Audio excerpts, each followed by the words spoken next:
We talked about whether or not our Constitution of the United States has failed us. We concluded it didn't, and we distinguished between our Constitution of the United States and the Bible. And I'd said both of them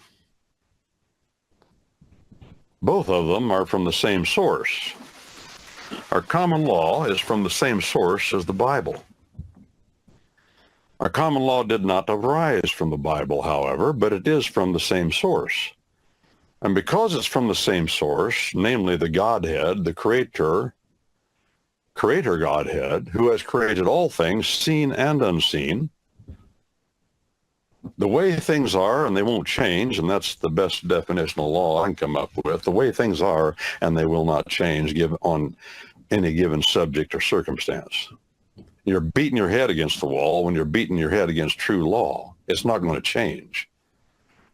That's the very definition of stupid. The very definition of stupid is to knowingly and persistently beat your head against what won't change, namely the law of God. Maybe a word here briefly about what law is in the sense of the word law. The word law, L-A-W, is of course not out of the Bible in this way. The Bible is written in Hebrew and Greek, and the word law is a Danish word. The word law is a Danish word. The Danes were the Vikings. The Vikings invaded England persistently, starting about 300 or 400 AD, and increasingly, starting with raids, and then increasingly they decided to stay, and finally they invaded and conquered the whole island. Well, England especially, the lower half, not Scotland. And they were at war with the Angels and the Saxons, and they finally made peace, and the Danes said, we'll be Christians. Well, the Saxons and the Angels regrouped and drove them to the east side of the island and exchanged prisoners, and the Danes said, okay, we'll be Christian folk. They've been Christian ever since, and then they mixed with the Anglo-Saxons, so they became what they called in England the Anglo-Danes. And they brought with them a dialect of Germanic speech, very much like the Anglo-Saxons. They're all kinfolk. They all lived near about or on that peninsula called Jutland, today called Denmark, the Angels, the Saxons, and the Jutes. So they had a lot in common. But because the Angels and the Saxons came to the British island first, they received Christianity. They received the Bible first. The Danes then, after coming to that island, they received it too. And the Danes brought with them words in their dialect that the Angels and the Saxons had lost. The dialect or the language is very much the same, but the dialect was a little bit different, and they brought the word law, L-A-W. It was a guttural word to them, log. Our word log, L-O-G, is the same word as law, the same root word. Log, L-O-G, law. Well, why do we use the word law to describe things like Torah? Here's why. Because the word log, being a guttural, the word log, which we say today log, L-O-G, and law, we use both pronunciations. Law, to the ancient Jute, that's what they called the Danes, because they lived on Jutland, that peninsula that jutted out into the North Sea there. The Jutland Sea, I should say, not the North Sea, the sea to the north. They used the word log to describe a big, round, cylindrical thing that was long, and when it got a lot of water in it, when it was green, a tree trunk's what I'm talking about, when it was green, it was real heavy. And if it laid out in the bogs, it stayed waterlogged and stayed heavy. And it was almost impossible to move. And so they called log, something that was impossible to move. And they got to calling true law log because it was like a log that was waterlogged. We even say today that something is waterlogged. Well, that's the same word as law. If it's waterlogged, it's heavy. It's hard to handle. Well, that's what law is. It's something that will not move. That's fundamentally what it means, even in our Anglo-Saxon Germanic speech. It's something that fundamentally will not move. It's hard to move. And, of course, with true law, it doesn't move. It's etched in stone. That's why our Maker made a point of etching with his own finger the fundamental first principles of law from the true lawgiver in stone. Well,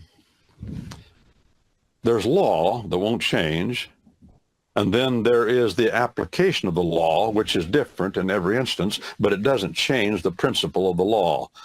Stealing is against the law. And if a fella says, well, we got legislation now that allows me to steal, I'm special. I can steal, you can't. Well, we have legislation like that in our state and federal government. Congress and our state legislatures have passed laws that allow one wealth and money to be transferred from one person to another. That's called stealing. Well, that particular kind of stealing is different than burglary. It's different than grand theft auto.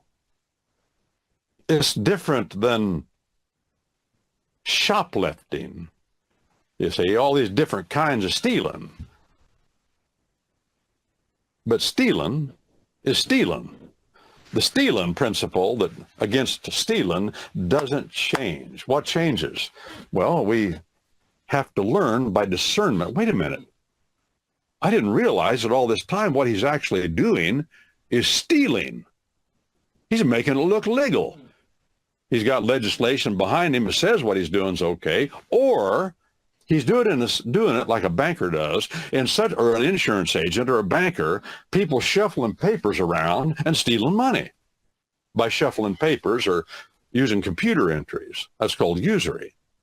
And I'm just hitting on some of the examples of application that are more well known. There are many, many subtle applications of stealing.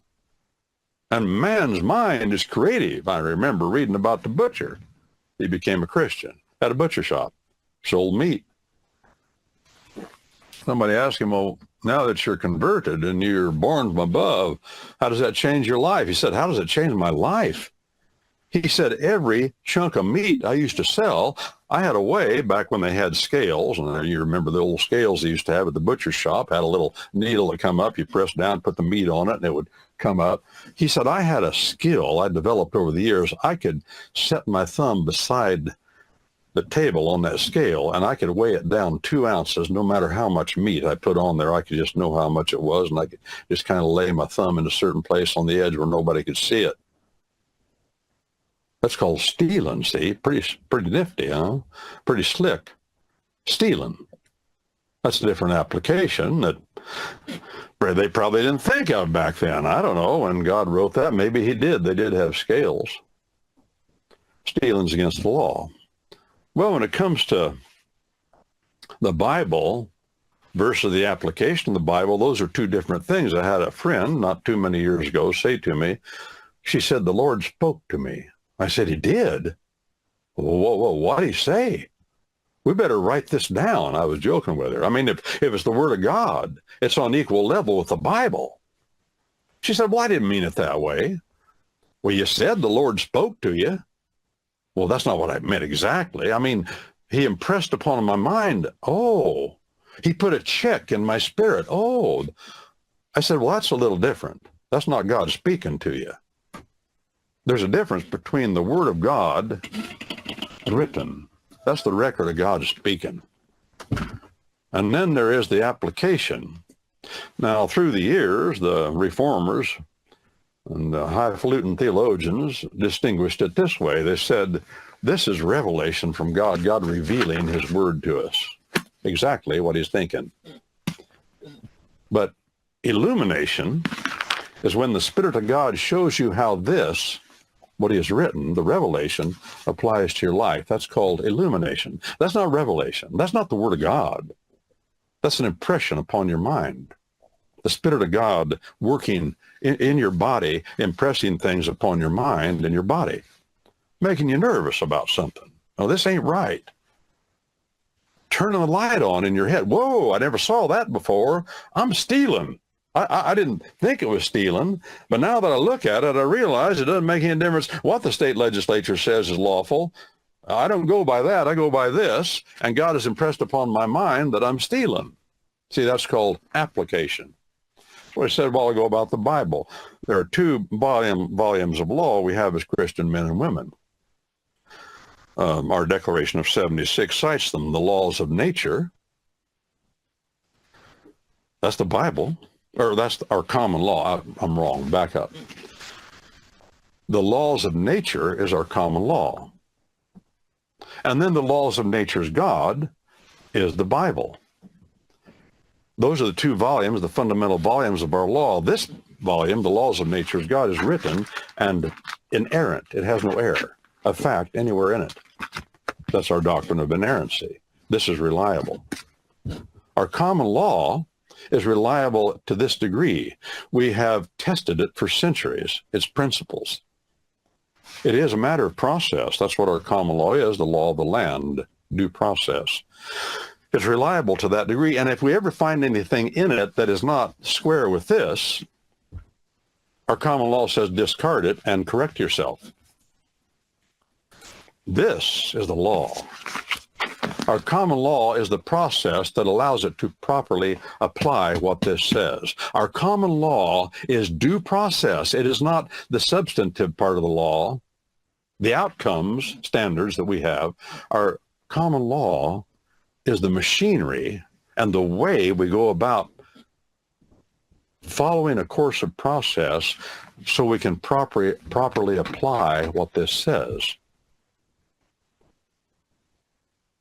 Now, as we're doing all that, the Spirit of God will impress things upon your mind. He will impress things upon your soul.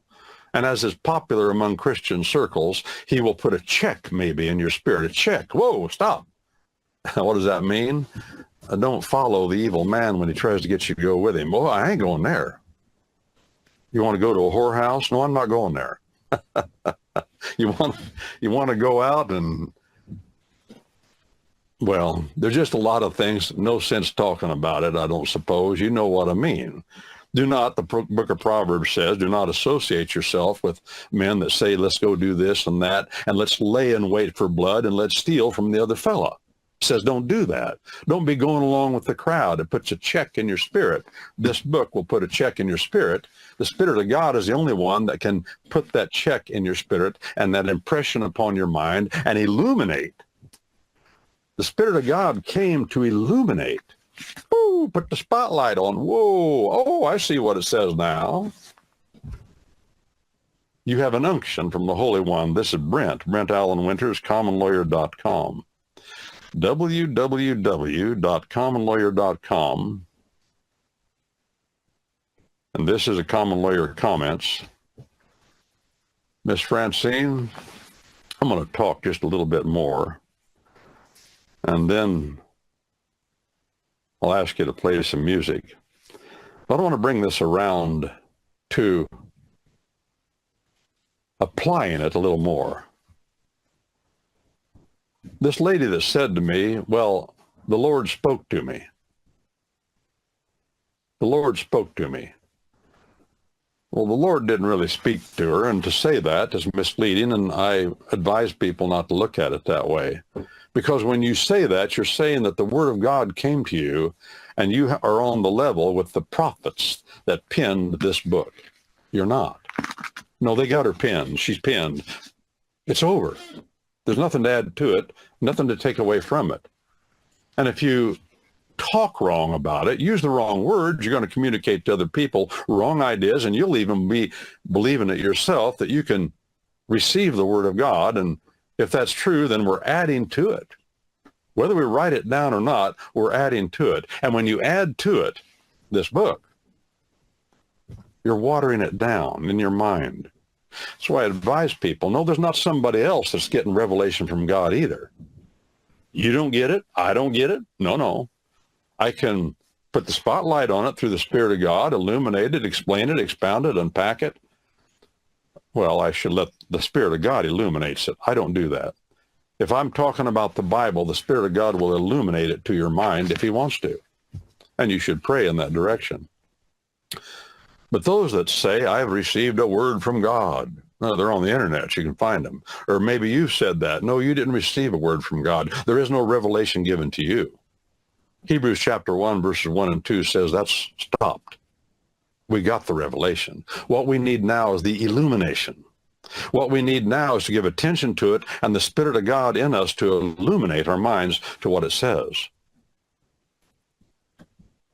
And because it is written, and this canon, this book is closed, nothing else is being added to it. Because of that, we are to be careful and not be drawn away to others that say that they have the Word of God and they're going to tell you what God just said. Now, there are those, of course, who say, this is the way I believe the Word of God applies. Paul the Apostle even did that in the book of Corinthians at least half a dozen times. I have no word from the Lord, he says, on this matter, but I'll tell you what I think, how it should apply here. You see, that's something I can't do for you and other people can't do for me. They cannot apply the Word of God. I can tell you what it says. I can unpack it. I can explain it. I can expound it if I'm diligent and know what I'm talking about. But I cannot apply it. And I cannot even tell you how, H-O-W, in every case, you'd have to go to apply it. I can tell you how I think it should be applied, but until the Spirit of God, again, turns the light on, that's called illumination, you won't be applying it.